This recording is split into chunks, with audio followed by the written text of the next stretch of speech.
Good morning बच्चों। आज हम पढ़ेंगे कक्षा तीसरी का 9वां पाठ प्रकृति पर्व फुलदेई। अब ये प्रकृति पर्व मतलब होता है, प्रकृति मतलब हमारा नेचर, और पर्व मतलब होता है त्योहार। और क्या नाम है त्योहार का? फुलदेई। चलिए पढ़ते हैं। जानकी बहुत ही प्रसन्न थी, मतलब जानकी बहुत ही खुश थी। कल वह अपने सभी मित्रों के साथ फुलदेई पर्व के लिए जाएगी। क्यों खुश थी वो? क्योंकि कल वो कहाँ जाने वाली थी? अपने मित्रों के साथ फुलदेई पर्व के लिए। अगले दिन उसकी ईजा मतलब माँ ने उसे सुबह सुबह उठा दिया। नहा धोकर अपनी छोटी डलिया हाथ में ले फूल चुनने के लिए वह निकल गई। ठीक है, वो सुबह सुबह उसकी मम्मी ने उसे उठाया। वो नहा धोकर बच्ची अपने हाथ में छोटी सी टोकरी ली उससे, जिसमें उसे फूल चुनने थे, और वो लेकर वो निकल गई। आंगन में पहुंचते ही उसने हेमा, गीता, राधा, बीर, गोविंद और मनोज को पुकारा। अब जैसे वो आंगन में पहुंचे, उसने सारे मित्रों को अपने पुकारा। क्या नाम था उनका? हेमा, गीता, राधा, बीर, गोविंद और मनोज। सब हाथ में छोटी छोटी डलियां लेकर जंगल की ओर निकल पड़े। अब ये सारे लोग, सारे बच्चे जो है, ये कहाँ जा रहे थे? अभी किस ओर निकल पड़े थे? जंगल की ओर। अब देखो ये बच्चा है ना, जिसने ब्लू कलर के कपड़े पहने, उसके हाथ में देखो वो टोकरी है जिसको हैंडल भी है, इसे कहते हैं डलिया। चलिए अब हम पढ़ते हैं कि फूलदेई का मतलब क्या होता है। फूलदेई उत्तराखंड का एक प्रसिद्ध त्योहार है। कहाँ का त्योहार है ये? उत्तराखंड का। यह त्योहार बच्चों द्वारा मनाया जाता है, इसलिए इसे बाल पर्व भी कहा जाता है। उत्तराखंड का एक फेस्टिवल है ये, जिसे हम कहते हैं फूलदेई। और इन किसके द्वारा मनाया जाता है? इन्हें बच्चों के द्वारा, इसीलिए उसे क्या कहते हैं? बाल पर्व। अब ये कब आता है? यह चैत्र मास की संक्रांति के दिन मनाया जाता है। चैत्र महीने में जब संक्रांति का दिन आता है तब ये मनाया जाता है। चैत्र माह हिंदू नववर्ष का पहला महीना होता है। हमारा जो मराठी कैलेंडर होता है ना, उसमें चैत्र जो है वो पहला महीना रहता है। ठीक है। फूलदेई वसंत ऋतु के आगमन का प्रतीक है। अब ये जो त्योहार है फूलदेई जब आता है, इसका मतलब क्या होता है कि वसंत ऋतु स्टार्ट हो गया है। तो ये फूलदेई वसंत ऋतु के आगमन का प्रतीक है। चैत्र ऋतु आते ही ऊंची ऊंची पहाड़ियों से बर्फ पिघलने लगती है। सर्दियों के ठंडे दिन बीत जाते हैं। देखो जैसे ही चैत्र ऋतु आता है, वो आते आते पहाड़ियों पर, जो उत्तराखंड में पहाड़ियों पर जो भी बर्फ़ रहती है जमी हुई, वो पिघलने लगती है। सर्दियों के ठंडे दिन बीत जाते हैं। उत्तराखंड के सुंदर पहाड़ फूलों से लद जाते हैं। अब बर्फ़ पिघलने के बाद क्या होता है? वहाँ पर जो प्लांट्स लगे हुए रहते हैं वो क्या हो जाता है? बसंत ऋतु में वो उनको ढेर सारे फूल लग जाते हैं। जानकी और उसके मित्रों ने बुरांस, फ्योली और कई प्रकार के फूल अपने छोटी छोटी डलियों में इकट्ठे कर लिए। अब ये बच्चे गए थे जंगल की तरफ, तो इन्होंने क्या किया? कौन से फूल इकट्ठे किए इन्होंने? बुरांस और फ्योली और बहुत सारे प्रकार के। यह टोली, जिसे फुलारी कहा जाता है, हर घर के मुख्य द्वार पर दहली पर रुकती। अब देखो ये जो ग्रुप है ना बच्चों को, इसे कहते थे टोली। ठीक है। और ये जो टोली है उसी को क्या कहा जाता था? टोली मतलब पता है ये क्या है? कलेक्टिव नाउन है, ग्रुप उन बच्चों का। ठीक है। तो अब ये जो ग्रुप है जो अपने डलियों में फूल लेकर जा रहे हैं, इनको कहा जाता था फुलारी, कहा जाता है फुलारी। तो अब ये बच्चे क्या करते हैं? देखो हर घर के मुख्य द्वार पर, जो मेन डोर रहता है, कि दहली पर रुकती, अक्षत और फूल डालती और गाती जाती। अब ये जो फुलारी है, मतलब उन बच्चों की टोली, क्या करते?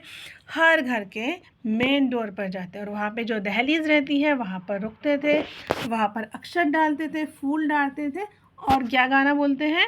फूल देई छम्मा देई दैनी द्वार भर भकार, ये देली कई बारंबार नमस्कार फूले द्वार। अब देखो यहाँ पर ना पिक्चर देखो। ठीक है, ये है मेन डोर। ठीक है, ये देखो बच्चे, देखिए दहलीज आपको, जहाँ से एंट्रेंस रहता है वहाँ पर बच्चे वहाँ पर फूल डाल रहे हैं। ठीक है, और वो जो लेडी है वो देखो, उन्होंने कुछ बच्चों को देने के लिए लाया है। ठीक है, तो देखते हैं ये क्या चीज़ें हैं। चलो अब ये जो बच्चे गाना गा रहे हैं इसे क्या बोलते हैं? ये जो है इसका क्या अर्थ है? आपकी दहली फूलों से भरी रहे। मंगलकारी हो, सबको क्षमा प्रदान करे, सबकी रक्षा करें, दहली और घर में समृद्धि बनी रहे, सबके घरों में अन्न के भंडार भरे रहे। सभी घरों में फुलारी के आने की तैयारी की जाती है। अब जैसे ही त्यौहार आता है, जैसे हम तैयारी करते हैं ना, वैसे वो लोग भी तैयारी करते हैं। तो क्या करते हैं, घरों को पूर्णतः स्वच्छ करके, पूरे घर को साफ सफाई करके, दहली को गोबर मिट्टी से लीपकर तैयार किया जाता है। क्योंकि वो बच्चों ने फूल कहाँ पे रखे थे, दहलीज पर, है ना। तो वो दहली को गोबर मिट्टी से लीप कर एकदम अच्छा चिकना बनाया जाता है। फुलारी जब गाकर अपना आशीर्वाद देते हैं तो हर घर से उन्हें चावल, गुड़ और भेंट के रूप में पैसे दिए जाते हैं।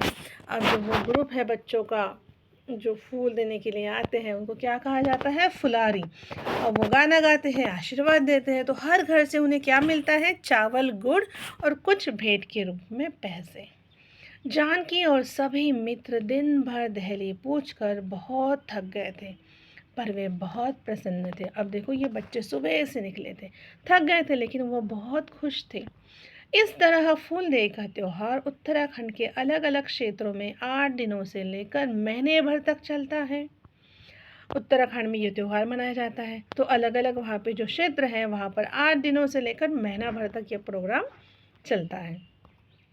बच्चों द्वारा एकत्रित किए गए चावल और गुड़ को मिलाकर बच्चों के लिए हलवा, छोई या साई व पापड़ी जैसे अन्य स्थानीय व्यंजन बनाते हैं।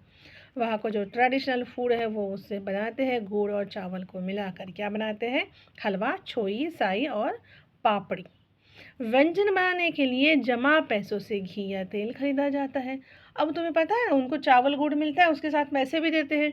वो जो पैसे सारे बच्चे इकट्ठा करते हैं, उसमें घी और क्या लेकर आते हैं, तेल। व्यंजन को सब एकत्रित होकर और मिलकर खाते हैं। फिर सब एकजुट से एक दूसरे के साथ मिलकर, साथ में बैठकर वो व्यंजन खाते हैं। फूलदेई बच्चों को प्रेम और सामाजिक सद्भाव की सीख बचपन से ही देने का पर्व है। अब देखो, ये जो त्यौहार है फूलदेई, ठीक है, तो ये क्या है, बचपन से बच्चों को कुछ सीख दी जाती है इस त्यौहार से। किस चीज़ की सीख दी जाती है, प्रकृति प्रेम, मतलब अपने नेचर के साथ प्रेम बनाकर रखो। और सामाजिक सद्भाव, सामाजिक सद्भाव मतलब देखो, वो बच्चे हर किसी के घर पर जाते हैं और सब क्या करते हैं, वहाँ पर गाना गाते हैं, है ना। और उसमें क्या होता है, उसमें पॉजिटिव वाइब्स पहुँचती हैं लोगों की तरफ, ठीक है। यह त्यौहार लोकगीतों, मान्यताओं और परंपराओं से जुड़ने का एक अच्छा अवसर प्रदान करता है। अब जो ये बच्चे दहलीज पर जाते, जो भी गाना गाते हैं, वो तो लोकगीत है उनका। तो देखो, इसी वजह से बच्चों को क्या होता है, सबसे पहले देखो, बच्चे सुबह सुबह जंगल में जाते हैं, तो प्रकृति के साथ एक अलग ही रिलेशन बन जाता है बच्चों का। फिर हर किसी के यहाँ जाते हैं, लोकगीत गाते हैं, तो उन्हें अपनी जो संस्कृति है, परंपरा है, वो सारी चीज़ें बच्चों को समझ में आते हैं। उनके साथ वो क्या कर सकते हैं, कनेक्ट कर सकते हैं। यह प्रकृति तथा संस्कृति से जुड़े रहने की प्रेरणा भी देता है। अब यह त्यौहार बच्चों को किस चीज़ के लिए प्रोत्साहन देता है, प्रेरणा देता है कि आप अपने कल्चर और नेचर के साथ जुड़े रहो, कनेक्ट रहो।